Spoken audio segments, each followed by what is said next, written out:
Ahoy, you salty sailors. Time to raise anchor and set sail for your best scrawny life. Arr! Alright, you'll recall in our last episode, the species spotlight featured a mushroom called Lactifluus volimus that had that white latex that came out of it. This is the closely related Lactifluus hygrophoroides. This is also a pretty good edible mushroom that emerges, it associates mycorrhizally with oaks and hickories. So it emerges from the ground around those trees in midsummer into late summer. Now you'll recall Lactifluus volimus had that tawny color. Hygrophoroides is somewhat of a brighter orange color, both on the cap and the stem. The gills are more widely spaced in Hygrophoroides than volimus, and of course it does exude the white latex as well. Here you can see as it's newly emergent, a lot of times the cap is kind of enrolled around the margins. It does produce a white spore print. Here you can see I've set a mesh bag with some hygrophoroides in it on a pair of pants that was in my car, and it's dropped some spores there when I took the bag out. There's another look at the latex. Now, something that might be confused with it is Lactarius subplentogallus. It does have very widely spaced gills, and it does produce a white latex, but it's not that bright orange color. It's always the gray, this sort of gray color. So that's another one of the milk-cap mushrooms, but a different genus. This one is Lactarius instead of Lactifluus.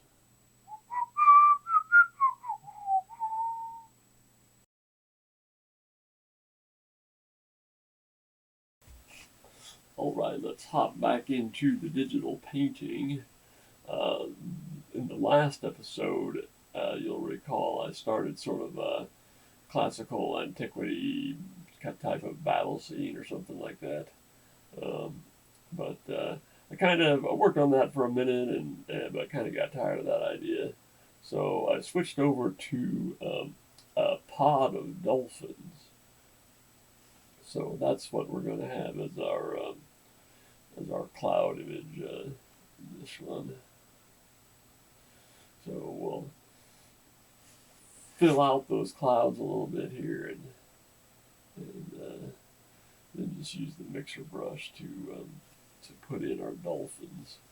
So that's what the completed painting looks like. We have our figures here.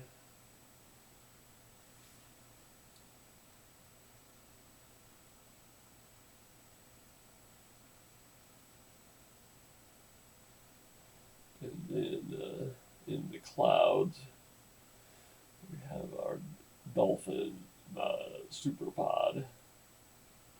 So,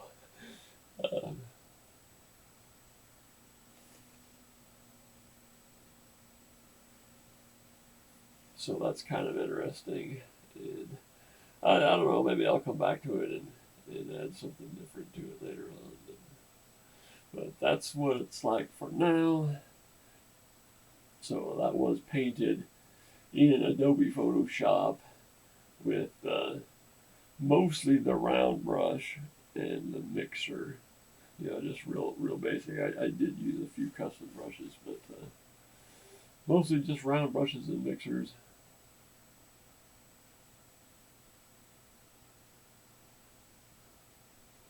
And generally in normal mode, I did use color dodge and the clouds at a few points. But, real basic. You can still do quite a bit with just a really basic setup.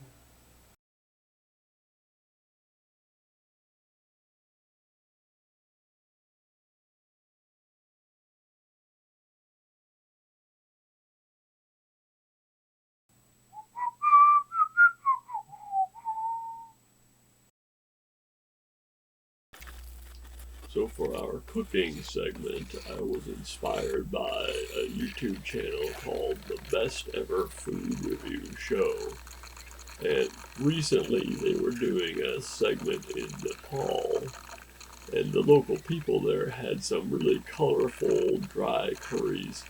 Very simple, but they were using a lot of cumin and coriander seeds and so forth.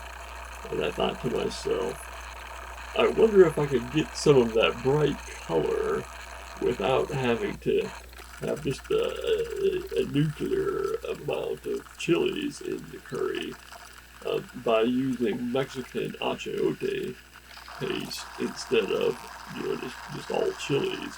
So that's what we're attempting to do here. So we'll start out rinsing our rice, get that in the cooker, and then be adding some turmeric, some fresh turmeric root, our mortar and pestle.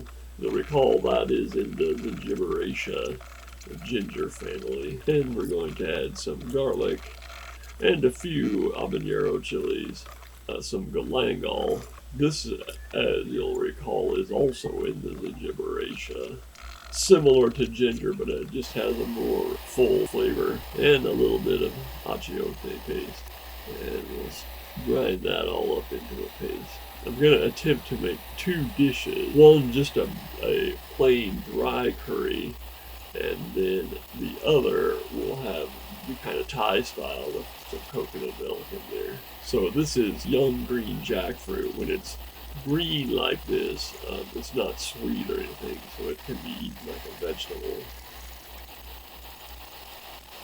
And we're going to have some little eggplants here, some baby eggplants, some brassicas in there as well. So we're going to garnish with a little bit of Thai basil. You can see here that flower head, that would be typical of the Lamiaceae, and the square stem as well. That's a member of the mint family. I added some paste at the beginning and also at the end. It sort of had the more cooked and more rounded and so forth flavor, as well as some of the sharpness and the raw flavor as well. So there's our dry curry. I did have some issues with them, some stuff sticking in the bottom of the wok.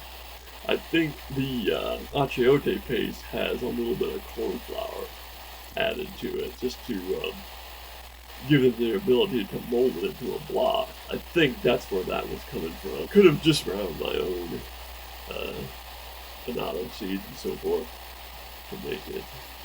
Might have been a better idea. That also would have given me the ability to toast the spices a little bit before grinding it, and it probably would have brought out a little bit more flavor.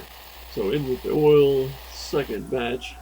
This is going to have the coconut milk added to it. So there's with the coconut milk, and you'll see I've reduced it down until it actually separated into the oil separated out of it. And there's our dry curry. Pop that on some rice and give it a taste. I probably should have used less of the turmeric and garlic and a little bit more of the achiote paste. The turmeric and garlic were kind of really the dominant flavors, and I wasn't getting a whole lot of the achiote. It has that real subtle sourness in it too. It'll have some sort of a vinegar or a lime juice or something in it. I wasn't getting much of that. I was getting a lot of the garlic flavor, so probably could have used less of those and a little bit more achiote paste. But overall, it wasn't too bad. The one with the coconut milk was the best of the two. Just definitely had a little bit more richness to it. Alright, so to go along with that, here's a really simple seafood salad. We've got some wakame. We're just going to soak that in some clean water. And we're going to chop up some kumquats into thin slices. That will just kind of cut the saltiness of the seaweed and give it a little bit of freshness. Super simple, pretty tasty all the same though. Let's tie some gar flies. So we'll begin by flattening the barbs on a size 10 treble hook. These are size 8 because we have the supply chain disruption going on, and all I could find was size 8, but the best size to use is size 10. Either way, we're going to flatten the barbs, and this is for your own protection, not for the fish. Gar can breathe both water and air, so when you bring them on shore, they will continue to fight because they can breathe air. There's a high likelihood of being bitten or having a hook from a thrashing fish impaled to your hand. So you want to be able to make it possible to remove the hook as easily as possible from yourself. You have been warned. So it begins with crushing down the barbs. The treble hook also needs to be dressed with some sort of a fibrous material or feathers of some sort, just so that it travels at the same speed that the rest of the fly travels. Otherwise, it could tend to tangle with the tippet. So this is going to be a tube fly. Now, I've never had a fancy tube attachment for my vise. Just take the barrel of a cotton swab that has a plastic barrel, chop out a little piece, flare it with a lighter, and then we're going to use, in this particular fly, we'll go through several versions of it. This particular one is going to have some V-tied clumps of a fiber material that has some crinkliness to it, some body. That will allow the fly to deflect weeds and branches in the water, because in a lot of cases, we're fishing for gar in flood water. So there's lots of debris. It's definitely not for everyone. You definitely need to keep your wits about you in a flood situation. But it is fun, and that's why I do it. It's lots of fun. So our second fly here, this is just sort of a real basic Matuka style fly with craft fur for the back. It won't deflect around weeds and so forth as well as the bushier fly. And it's important to also understand that I'm not attempting to entangle. I'm not attempting to catch the gar by entangling its teeth. For the very simple reason that if you want to get your fly back after you've landed a gar, and you caught it by entangling its teeth, you're going to have to untangle the fly.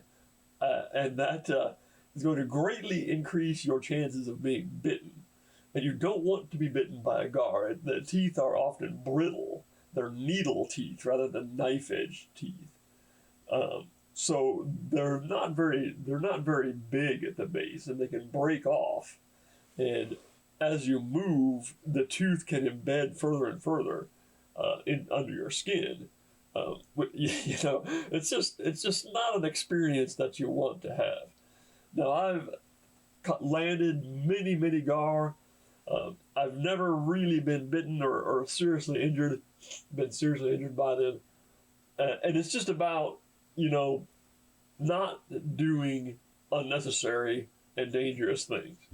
If you find yourself losing a lot of fish, it's probably because your material is tangling in the gar's teeth and not allowing you to get a solid hook set.